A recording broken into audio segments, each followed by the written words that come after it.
તો અત્યારે આપણે નાહી ધોઈને તૈયાર થઈ ગયા દુકાને જવાને। આજે તો સવારમાં ઠાર આવેલો છે,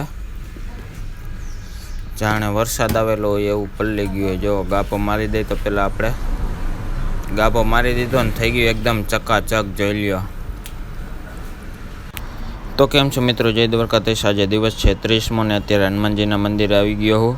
તો અત્યારે હવે જાઉં છું દુકાને ને 8:30 વાગી ગયા ને હજી થોડીક ધુમ્મસ છે।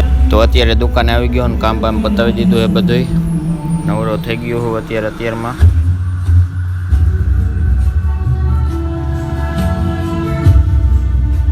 તો આપણે અત્યારમાં એક આ મોબાઈલમાં ડિસ્પ્લે નાખવાની છે, તો નાખી દીધી ડિસ્પ્લે, ચેક કરી લીધું। અને એક આ બીજો મોબાઈલ આવ્યો એમાં ડિસ્પ્લે નાખવાની ને એમાં ડિસ્પ્લે ખોલતા તો કાચ ગરી ગયો જુઓ। તો હવે આપણે નાખી દીધી છે એમાંય ડિસ્પ્લે, બેમાં નાખીએ ને આમાં નાખવાની હતી પણ એ મોબાઈલમાં બીજો કાંઈક વાંધો છે। તો અત્યારે દુકાન કરી દીધી બંધ, જવું કરે ને આવતો રહ્યો ઘરે મંદિરે બેહીને। તો આજનું બ્લોગ કરશું અહીંયા જ પૂરો। જય દ્વારકાધીશ।